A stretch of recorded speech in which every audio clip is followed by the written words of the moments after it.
Assalamualaikum warahmatullahi wabarakatuh.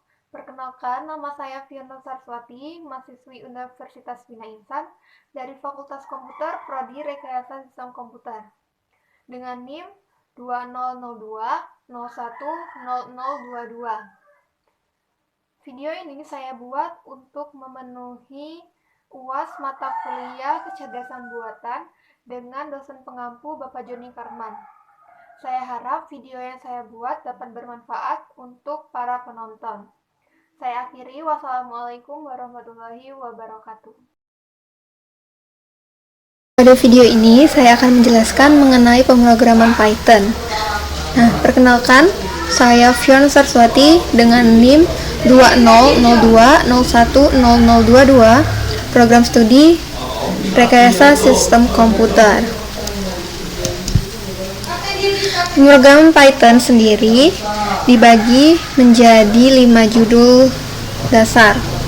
Nah, untuk yang pertama yaitu a programming environment, yang kedua do calculation using Python, yang ketiga do spreadsheet, data calculation and manipulation using programming, yang keempat think everything as an object atau dasar-dasar object oriented programming, yang kelima pengenalan data pipeline dan data preprocessing.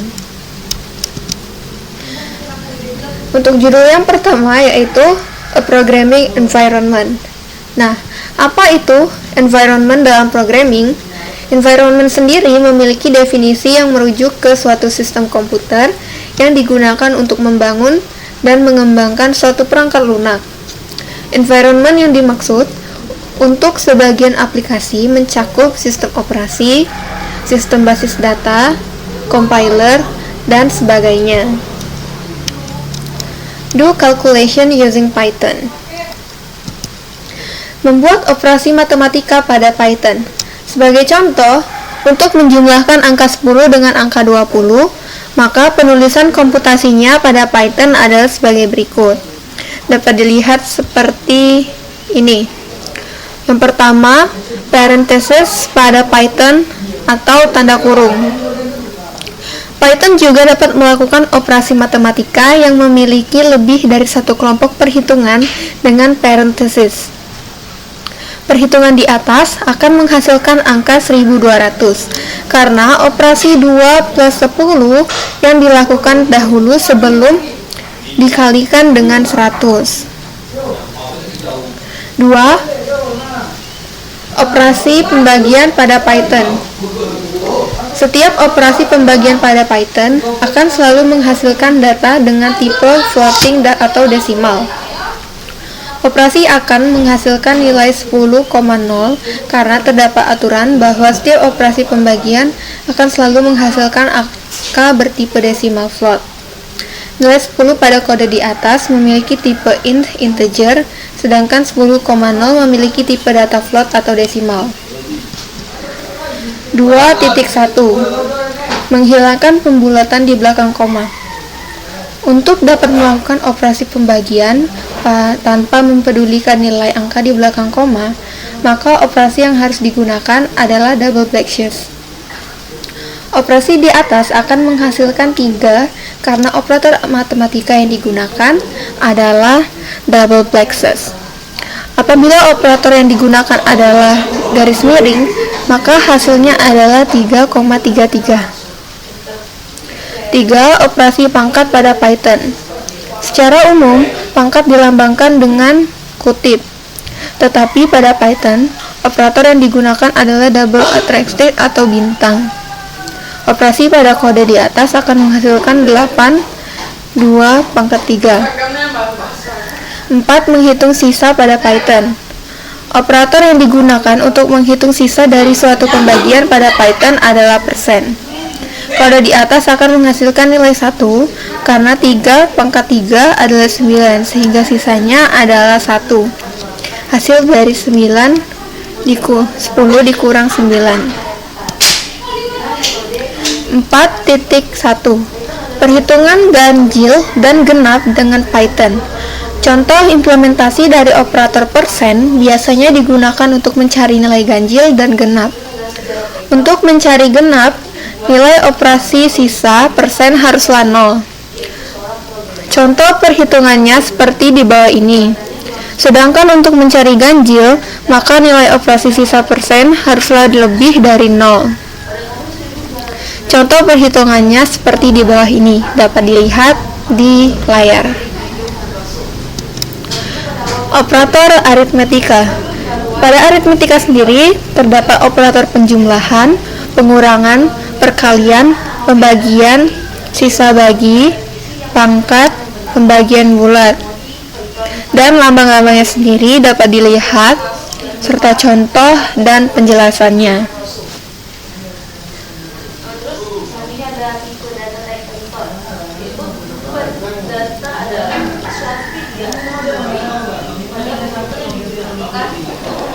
Do spreadsheet, data calculation, dan manipulation using programming. Spreadsheet adalah sebuah program komputer yang digunakan untuk menyimpan, menampilkan, serta mengolah data dalam bentuk baris dan kolom. Baris biasanya menggunakan label angka 1, 2, 3, dan seterusnya. Sedangkan kolom menggunakan label abjad seperti A, B, C, dan seterusnya.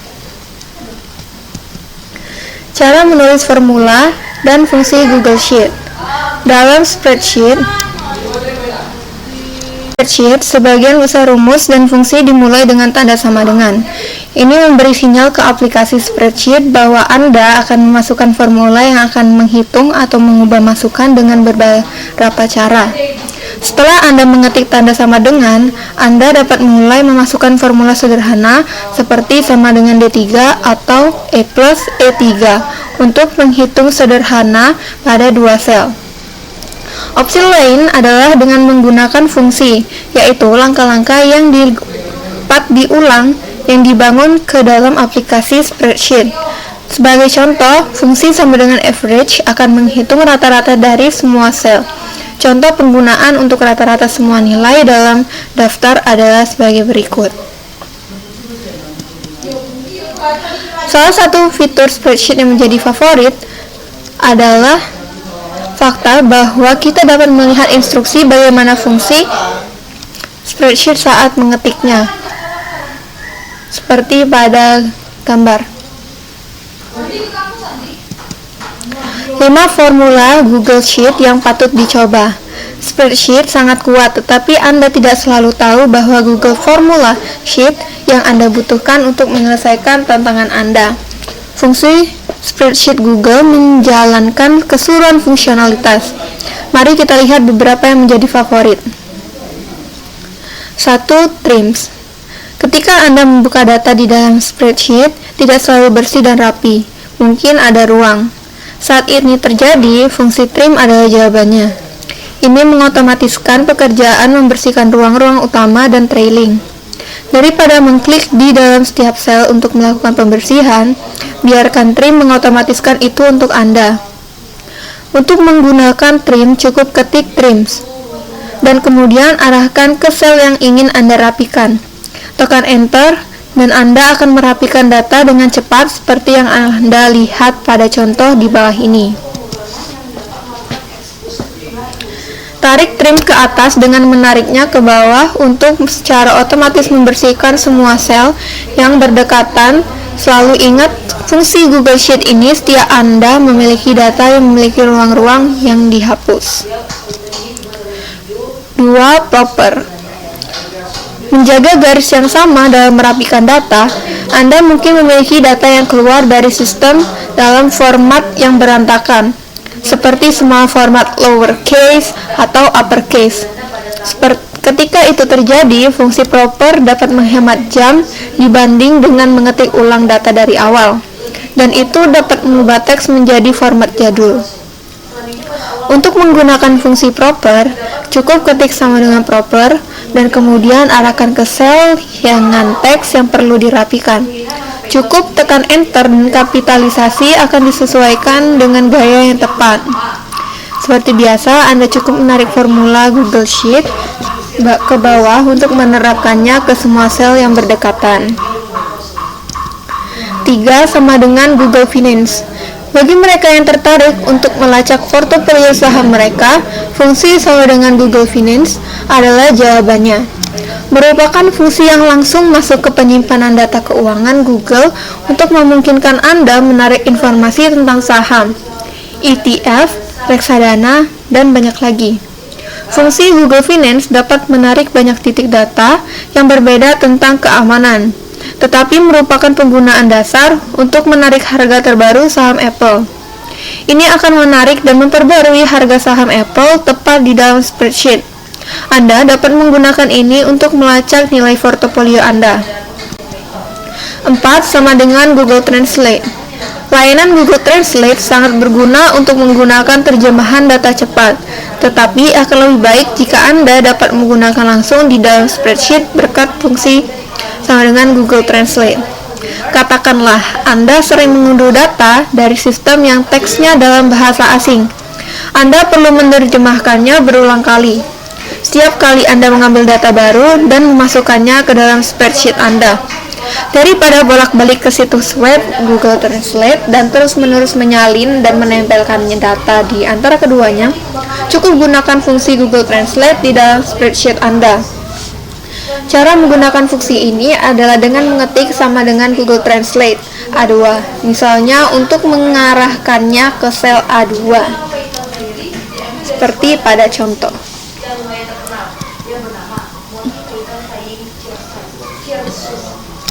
Kelima, range between. Ketika Anda sedang berlatih spreadsheet, salah satu tools favorit saya adalah menggunakan fungsi range between, yang secara acak akan menghasilkan nilai untuk digunakan dalam latihan. Untuk menggunakan sama dengan range between, cukup buka fungsi dan kemudian tentukan nilai batas bawah dan nilai batas atas. Misalnya menunjukkan nilai acak antara 1 dan 100 dapat menggunakan sama dengan range between 1, 100. Dapat dilihat seperti yang digambar. Anda dapat menggunakan fungsi spreadsheet Google seperti di atas untuk sekedar bersenang-senang juga. Cukup buka tab spreadsheet baru jika Anda menggunakan gambaran acak atau mencoba mencari tahu siapa yang sedang mendekati angka dalam permainan tebak-tebakan. Think everything is an object. Pengenalan data pipeline dan data processing. Data pipeline adalah seperangkat alat dan proses untuk memindahkan data dari satu sistem ke sistem lainnya, di mana ia dapat disimpan dan dikelola secara berbeda. Data pipeline memungkinkan kamu mendapatkan informasi dari banyak sumber yang berbeda, kemudian mentransformasikan dan menggabungkannya dalam satu tempat penyimpanan data. Misalnya, ketika kamu harus mengumpulkan berbagai macam data yang menunjukkan bagaimana pelanggan berinteraksi dengan brand, seperti lokasi, perangkat, session, riwayat pembelian, interaksi layanan pelanggan, umpan balik pelanggan, dan lain-lain. Semua informasi ini dapat dikumpulkan dalam satu tempat seperti warehouse dan digunakan untuk membuat profil pelanggan. Dengan adanya konsolidasi data ini, semua pihak yang membutuhkan data demi membuat keputusan strategis dan operasional atau saat membangun pengelola tools analisis dapat mengakses data-data tersebut dengan mudah dan cepat. Pihak-pihak yang dimaksud adalah tim data science, data analysis, BI engineer, marketer, CPO atau spesialis lain yang bekerjanya bergantung pada data. Untuk memahami cara kerja data pipeline secara umum, kamu dapat membayangkan sebuah pipa yang menerima sesuatu. Dalam hal ini, data dari sumber membawa ke tujuan. Adapun beberapa komponen dalam proses data pipeline adalah source, destination, transformation, processing, workflow, monitoring. Data yang ada di dalam pipeline sering disebut dengan nama-nama yang berbeda berdasarkan jumlah modifikasi yang telah dilakukan. Beberapa klasifikasi data dalam data pipeline adalah satu, raw data. Disebut raw data bila pelacakan data dilakukan tanpa adanya pemrosesan. 2. Proses data. Data data mentah yang telah diterjemahkan dalam format event tertentu dengan menerapkan skema tertentu. 3. Count data. Proses data yang telah dikumpulkan atau diringkas disebut count data. Pengertian data processing. Data processing adalah teknik awal atau data mining untuk mengubah raw data atau data mentah menjadi format dan informasi yang lebih efisien dan bermanfaat. Format pada raw data diambil dari berbagai macam sumber, seringkali mengalami error, missing value, dan tidak konsisten, sehingga perlu dilakukan pembenahan format agar hasil data mining tepat dan akurat. Processing melibatkan validasi dan imputasi data, di mana validasi ini bertujuan untuk menilai tingkat kelengkapan dan akurasi data. Sementara imputasi data berjuang untuk memperbaiki kesalahan dan memasukkan missing value melalui program Business Process Automation (BPI). Langkah-langkah data processing. 1. Data cleaning. 2. Data integration, data transformation, data reduction. Dan berikut adalah manfaat dari data processing. Yang pertama, mempelajari proses data mining. Akan membahas mengenai dictionary. Dictionary adalah sebuah bentuk tipe data lainnya dalam bahasa pemrograman Python yang juga dapat berfungsi sebagai kontainer atau tempat menyimpan sejumlah data secara sementara, seperti halnya pada tipe data list. Berdasarkan simbol dictionary dituliskan dengan kurung kurawal, sedangkan list dituliskan dengan kurung kotak. Pada dictionary memiliki struktur seperti berikut. Dapat dilihat seperti ini. Sebuah dictionary memiliki struktur yang terdiri dari key dan value. Di sini merupakan struktur dari dictionary. Dictionary sama dengan kurung kurawal key 1, lalu value-nya value 1, key 2 value 2, lalu key 3 yaitu value 3-nya. Ini untuk mengeluarkan key apa saja yang ada di dictionary. Terdapat key 1, key 2, dan key 3. Dictionary value 1, value 2, value 3. Nah, misalnya kita memiliki tabel sebagai berikut. Content rating 4 plus number of apps. Ini seperti ini. Untuk membuat tabel di atas, kita dapat menyimpannya dalam list dengan mengidentifikasikan dua buah list dan menyimpannya dalam sebuah list lagi. Sebagai contoh, content rating ini, number apps-nya ini, lalu tabelnya content rating dan number apps. Jika kita ingin membuat tabel di atas menggunakan dictionary, maka dapat dilakukan dengan cara berikut. Ini ya. Lalu tabel ini print table, maka keluarannya ini. Untuk memanggil bagian tertentu dari suatu dictionary mirip seperti kita memanggil suatu bagian dari suatu list. Jika pada list kita menggunakan index list, sedangkan pada dictionary kita menggunakan nama key sebagai pengganti index. Content ratings. Ini instruksi 4.1. Diberikan dictionary dengan nama content rating seperti pada sel di bawah. Buatlah variabel rating 9 dan simpan value dari dictionary dengan key 9+. Buat variabel rating 17 dan simpan value dari dictionary dengan key 17+. Tampilkan variabel rating 9 dan rating 17 dengan print. Ini. Untuk membuat dictionary juga dilakukan dengan membuat dictionary kosong terlebih dahulu dan kemudian dilanjutkan dengan mendefinisikan key dan value dictionary tersebut.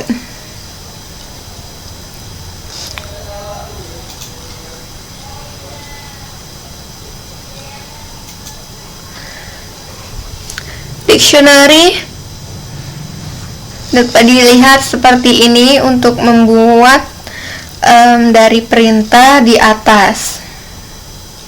Instruksi 4.2.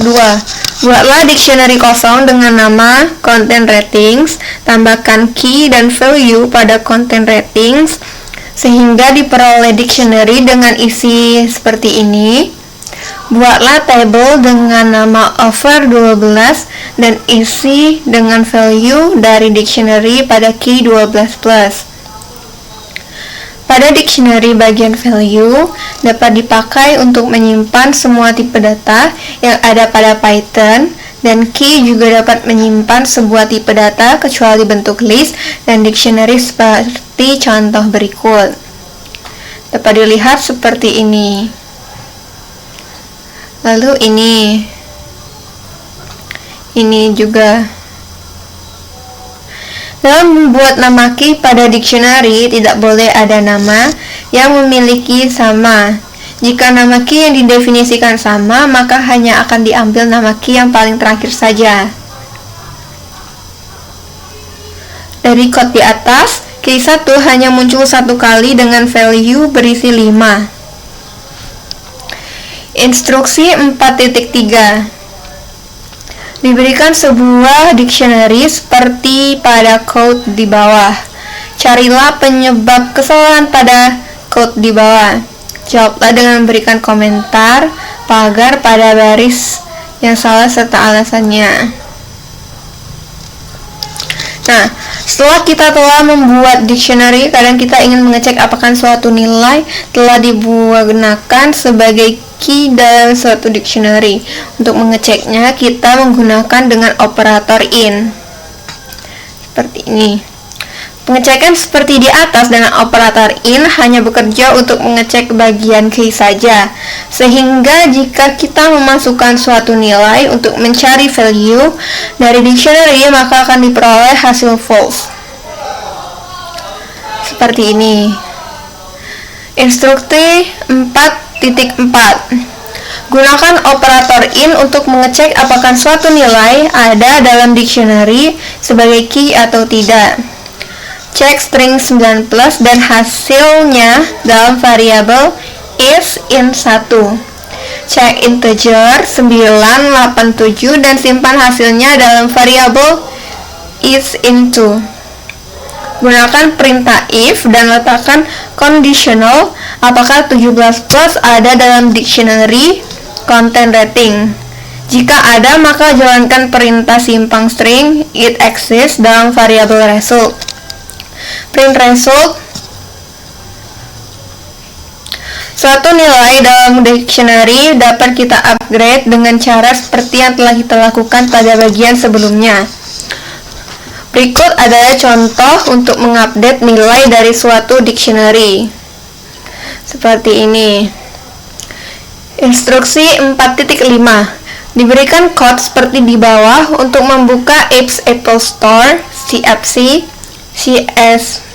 CSP, dan dictionary dengan nama content ratings. Buatlah literasi dengan for loop pada variabel app data. Pastikan tidak ada nama kolom paling atas tidak ikut dalam literasi. Buatlah variabel si rating dan isi dengan nilai rating yang berada pada indeks ke-11. Cek apakah si rating dalam content ratings. Jika ada, maka nilai value pada dictionary dengan 1. Di luar loop print content rating. Untuk menghitung unique count dari suatu list tidak harus selalu dilakukan dengan membuat suatu dictionary dengan key dan value yang sudah diisi dengan bilangan 0. Akan tetapi kita juga dapat melakukan dengan mendefinisikan dictionary kosong terlebih dahulu, kemudian diisi dengan unique ID beserta banyaknya count yang mengikutinya.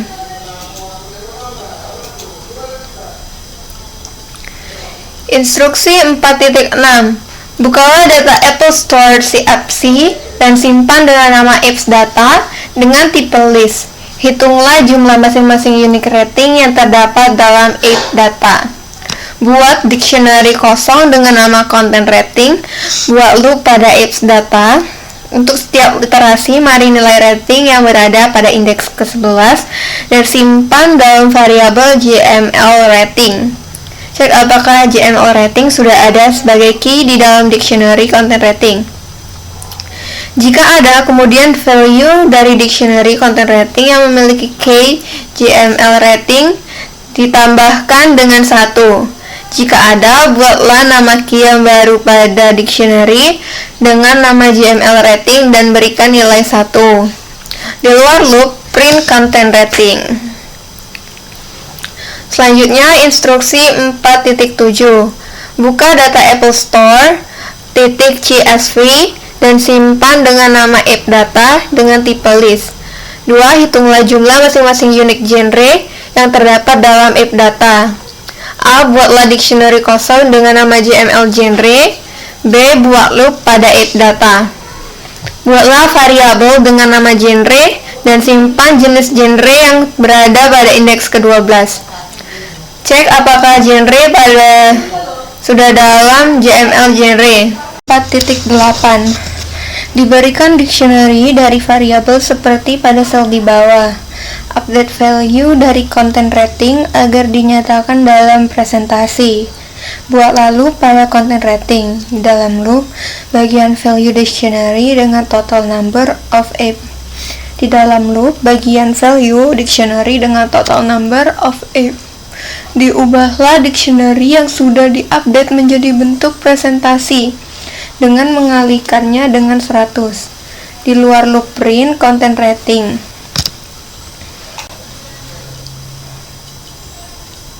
Untuk mengubah bentuk value menjadi dalam perbandingan total atau persentase, kadang kita tidak ingin mengubah overwriting isi dictionary. Yang pertama, untuk melakukan hal demikian dapat dilihat seperti code di bawah. Untuk lebih jelasnya bagaimana code ini bekerja dapat dilihat dari code berikut. Ini. Instruksi 4.9. Diberikan dictionary dan variabel seperti pada sel di bawah. Ubah value pada dictionary content rating dalam bentuk perbandingan dengan total count dan simpan dalam variabel rating perbandingan. Ubah value pada dictionary content rating menjadi bentuk persentase dan simpan dalam variabel rating persentase. Pada kode di bawah, kita menghitung banyaknya unique value dari size, indeks ketiga, dan jumlah count dari data Apple Store CSV.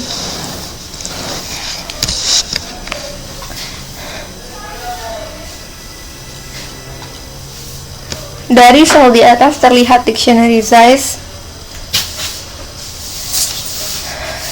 memiliki data yang sangat banyak, di mana setiap key memiliki value bernilai 1 sehingga menghitung frekuensi dari size byte, di mana setiap key memiliki value yang bernilai 1, sehingga untuk menghitung frekuensi dari size byte dapat dilakukan dengan menggunakan interval ukuran sebagai key. Misalnya kita membuat interval data seperti tabel berikut. Selanjutnya, dari tabel interval, sebelum kita akan menghitung frekuensi dari banyaknya data pada masing-masing interval. Untuk melakukan hal tersebut dapat dilakukan seperti kode berikut. Instruksi 4.10. Buka data Apple Store CSV dan simpan dalam variabel app data dengan tipe list. Carilah nilai minimum dan maksimum dari kolom rating counter berada pada indeks 5. Kemudian print nilai maksimum dan minimumnya. Berdasarkan nilai maksimum dan minimum telah dilakukan, bagilah menjadi 5 bagian dengan interval tertentu. Buatlah suatu dictionary dengan nama key sebagai interval yang didefinisikan dan beri nilai value 0. Buat loop pada data, hitung frekuensi pada masing-masing interval dengan menggunakan perintah if dan elif, perintah frekuensi yang dibuat.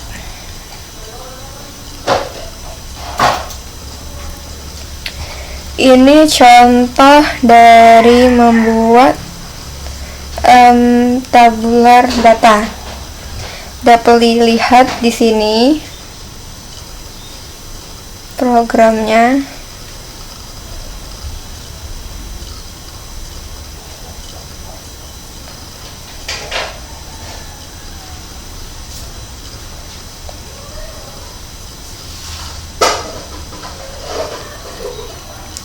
Ini tempat dokumen.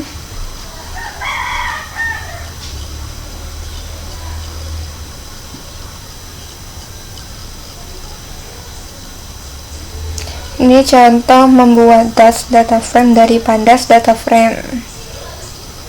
Ini menambah kolom dengan list data. List datanya harus berupa array atau numpy.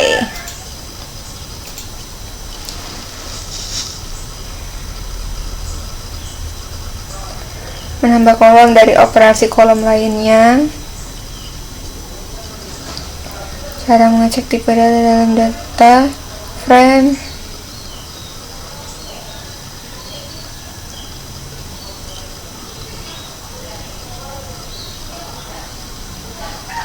Membuat kolom 10 dari kolom 1 yang diubah menjadi string.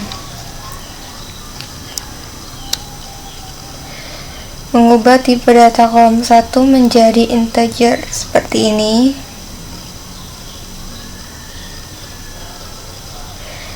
Menambah kolom 11 dengan membagi kolom 1 dengan 100.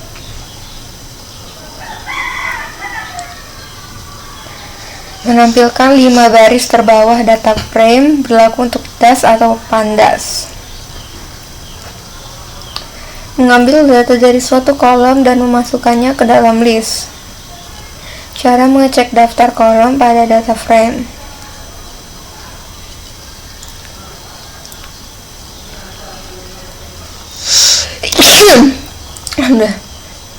Menyortir data frame berdasarkan urutan data sebuah kolom dari yang terbesar ke terkecil.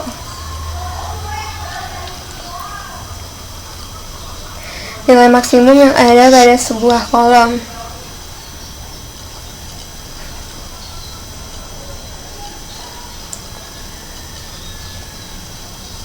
Filtering data.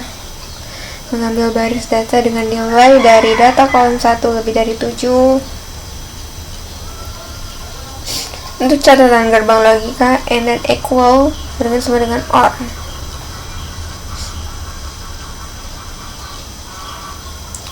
Mapping, membuat objek data frame pandas, data input, converting pandas to das.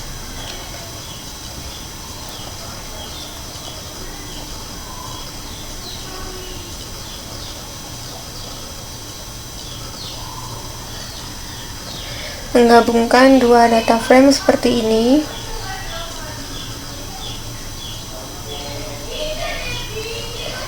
DF atau head.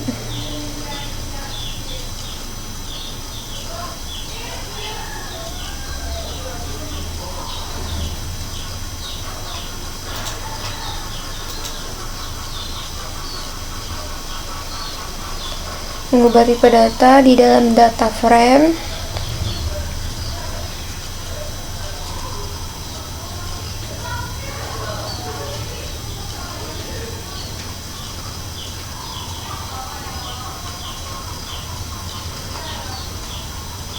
Mengelompokkan data frame DF berdasarkan variasi data A dan B